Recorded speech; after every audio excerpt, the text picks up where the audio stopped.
ओम श्री दुर्गाय नमः। दुर्गा सप्तशती एकादश अध्याय। मैं भुवनेश्वरी देवी का ध्यान करता हूँ। उनके श्री अंगों की आभा प्रभात काल के सूर्य के समान है और मस्तक पर चंद्रमा का मुकुट है। वे उभरे हुए स्तनों और 3 नेत्रों से युक्त है। उनके मुख पर मुस्कान की छटा छाई रहती है और हाथों में वरद, अंकुश, पाश एवं अभय मुद्रा शोभा पाते हैं। ऋषि कहते हैं देवी के द्वारा वह महादैत्य सेनापति शुंभ के मारे जाने पर इंद्र आदि देवता अग्नि को आगे करके उन कात्यायनी देवी की स्तुति करने लगे। उस समय अभीष्ट की प्राप्ति होने से उनके मुख कमल दमक उठे थे और उनके प्रकाशित दिशाएं भी जगमगा उठी थीं। देवता बोले, शरणागत की पीड़ा दूर करने वाली देवी हम पर प्रसन्न हो। संपूर्ण जगत की माता प्रसन्न हो। विश्वेश्वरी, विश्व की रक्षा करो। देवी, तुम ही चराचर जगत की अधीश्वरी हो। तुम इस जगत का एकमात्र आधार हो, क्योंकि पृथ्वी रूप में तुम्हारी ही स्थिति है। देवी, तुम्हारा पराक्रम अलंघनीय है। तुम ही जल रूप में स्थित होकर संपूर्ण जगत को तृप्त करती हो। तुम अनंत बल संपन्न वैष्णवी शक्ति हो। इस विश्व की कारणभूता परामाया हो। देवी, तुमने इस समस्त जगत को मोहित कर रखा है। तुम ही प्रसन्न होने पर इस पृथ्वी पर मोक्ष की प्राप्ति कराती हो। देवी, संपूर्ण विद्याएं तुम्हारे ही भिन्न भिन्न स्वरूप हैं। जगत में जितनी स्त्रियां हैं वे सब तुम्हारी ही मूर्तियां हैं।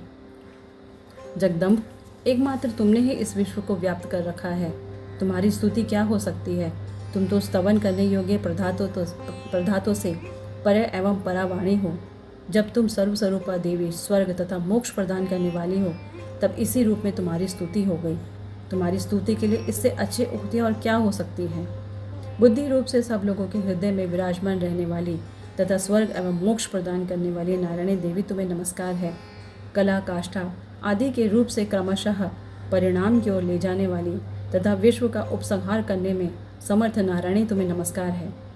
नारायणी, तुम सब प्रकार का मंगल प्रदान करने वाली मंगलमयी हो। कल्याणदायिनी शिवा हो। सब पुरुषार्थ को सिद्ध करने वाली शरणागत वत्सला, 3 नेत्रों वाली एवं गौरी हो। तुम्हें नमस्कार है। तुम सृष्टि, पालन और संहार की शक्तिभूता सनातनी देवी, गुणों का आधार तथा सर्वगुणमयी हो। नारायणी, तुम्हें नमस्कार है। शरण में आए हुए दीनों एवं पीड़ितों की रक्षा में संलग्न रहने वाली तथा सबकी पीड़ा दूर करने वाली नारायणी देवी, तुम्हें नमस्कार है। नारायणी, तुम ब्राह्मणी का रूप धारण करके हंसों से जुते विमान पर बैठती तथा कुश मिश्रित जल छिड़कती रहती हो। तुम्हें नमस्कार है। माहेश्वरी रूप से त्रिशूल, चंद्रमा एवं सर्प को धारण करने वाली तथा महान विषभ की पीठ पर बैठने वाली नारायणी देवी, तुम्हें नमस्कार है।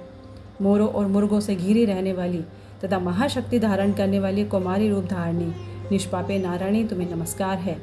शंकर, चक्र, गदा, शारंग, धनुष रूप उत्तम आयुधों को धारण करने वाली वैष्णवी शक्ति रूपा नारायणी, तुम प्रसन्न हो। तुम्हें नमस्कार है। हाथ में भयानक महाचक्र लिए और दाढ़ों पर धरती को उठाए वाराही रूप धारणी कल्याणमय नारायणी, तुम्हें नमस्कार है।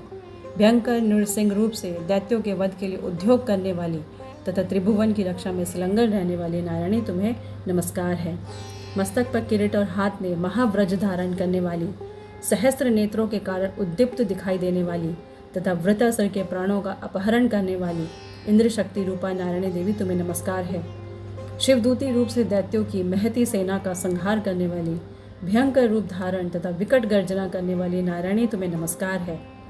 दाढ़ों के कारण विकराल मुख वाली, मुंडमाला से विभूषित मुंडमर्दनी चामुंडा रूपा नारायणी, तुम्हें नमस्कार है। लक्ष्मी, लज्जा, महाविद्या, श्रद्धा, पुष्टि, स्वधा, ध्रुवा, महारात्रि तथा महाअविद्या रूपी नारायणी, तुम्हें नमस्कार है। मेधा, सरस्वती, वरा, भूमि, बाभ्रवी, तामसी, नियता तथा ईशा रूपिणी नारायणी, तुम्हें नमस्कार है। सर्वस्वरूपा सर्वेश्वरी तथा सब प्रकार की शक्तियों से संपन्न दिव्य रूपा दुर्गे देवी, सब भय समाई रक्षा करो, तुम्हें नमस्कार है। कात्यायनी, यह 3 लोचनों से विभूषित तुम्हारा सौम्य मुख सब प्रकार के भयों से हमारी रक्षा करे, तुम्हें नमस्कार है। भद्रकाली, ज्वालाओं के कारण विकराल प्रतीत होने वाला अत्यंत भयंकर और समस्त असुरों का संहार करने वाला तुम्हारा त्रिशूल भय से हमें बचाए, तुम्हें नमस्कार है। देवी, जो अपनी ध्वनि से संपूर्ण जगत को व्याप्त करके दैत्यों के तेज नष्ट किए देता है, वह तुम्हारा घंटा हम लोगों की पापों से उसी प्रकार रक्षा करे जैसे माता अपने पुत्रों की बुरे कर्मों से रक्षा करती है।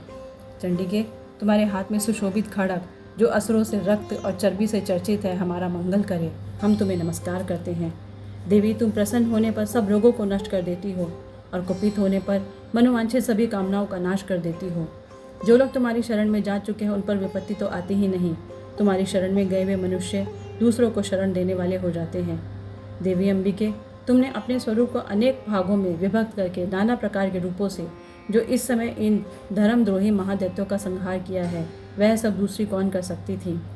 विद्याओं में, ज्ञान को प्रकाशित करने वाले शास्त्रों में तथा आदि वाक्यों में तुम्हारे सिवा और किसका वर्णन है, तथा तुमको छोड़कर दूसरी कौन ऐसी शक्ति है जो इस विश्व को अज्ञान में घोर अंधकार से परिपूर्ण ममता रूपी गड्ढे से निरंतर भटका रही हो।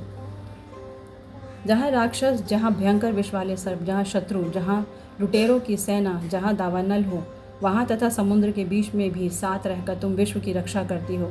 विश्वेश्वरी, तुम विश्व का पालन करती हो, विश्व रूपा हो, इसलिए संपूर्ण विश्व को धारण करती हो। तुम भगवान विश्वनाथ की भी वंदनीय हो। जो लोग भक्तिपूर्वक तुम्हारे सामने मस्तक झुकाते हैं वे संपूर्ण विश्व को आश्रय देने वाले होते हैं। देवी, प्रसन्न हो। जैसे इस समय असुरों का वध करके तुमने शीघ्र ही हमारी रक्षा की है, उसी प्रकार सदा हमें शत्रुओं के भय से बचाओ। संपूर्ण जगत का पाप नष्ट कर दो और उत्पात एवं पापों के फलस्वरूप प्राप्त होने वाले महामारी आदि बड़े बड़े उपद्रवों को शीघ्र दूर करो। विश्व की पीड़ा दूर करने वाली देवी, हम तुम्हारे चरणों पर पड़े हुए हैं, हम पर प्रसन्न हो। त्रिलोक निवासियों की पूजनीय परमेश्वरी, सब लोगों को वरदान दो। देवी बोली, देवताओं में वर देने को तैयार हूँ। तुम्हारे मन में जिसकी इच्छा हो वह वर मांग लो। संसार के लिए उस उपकारक वर को मैं अवश्य दूंगी। देवता बोले, सर्वेश्वरी, तुम इसी प्रकार तीनों लोकों की समस्त बाधाओं को शांत करो और हमारे शत्रुओं का नाश करती रहो। देवी बोली, देवताओं, व्यवस्थ मनवंतर के 28वें युग में शुंभ और निशुंभ नाम के 2 अन्य महादैत्य उत्पन्न होंगे। तब मैं नंदगोप के घर में उनकी पत्नी यशोदा के गर्भ से अवतीर्ण हो विंध्याचल में जाकर रहूंगी और उक्त दोनों असुरों का नाश करूंगी। फिर अत्यंत भयंकर रूप से पृथ्वी पर अवतार ले मैं व्यापरचित नामक दानवों का वध करूंगी। उन भयंकर महादैत्यों को भक्षण करते समय मेरे दांत अनार के फूल की भांति लाल हो जाएंगे। तब स्वर्ग में देवता और मृत्युलोक में मनुष्य सदा मेरी स्तुति करते हुए मुझे रक्त दंतिका कहेंगे। फिर जब पृथ्वी पर 100 वर्षों के लिए वर्षा रुक जाएगी और पानी का अभाव हो जाएगा, उस समय मुनियों के स्तवन करने पर मैं पृथ्वी पर अनियोजित रूप में प्रकट होंगी और 100 नेत्रों से मुनियों को देखूंगी। अतः मनुष्य शताक्षी इस नाम से मेरा कीर्तन करेंगे। देवताओं, उस समय अपने शरीर से उत्पन्न हुए शाकों द्वारा समस्त संसार का भरण पोषण करूंगी। जब तक वर्षा नहीं होगी तब तक वे शाक ही सबके प्राणों की रक्षा करेंगे। ऐसा करने के कारण पृथ्वी पर शाकंभरी के नाम से मेरी ख्याति होगी। उसी अवतार से मैं दुर्गम नामक महादैत्य का वध भी करूंगी। इससे मेरा नाम दुर्गा देवी के रूप में प्रसिद्ध होगा। फिर मैं जब भीम रूप धारण करके मुनियों की रक्षा के लिए हिमालय पर रहने वाले राक्षसों का भक्षण करूंगी, उस समय सब मुनि भक्ति से नतमस्तक होकर मेरी स्तुति करेंगे। तब मेरा नाम भीमा देवी के रूप में विख्यात होगा। तब अरुण नामक दैत्य तीनों लोकों में भारी उपद्रव मचाएगा।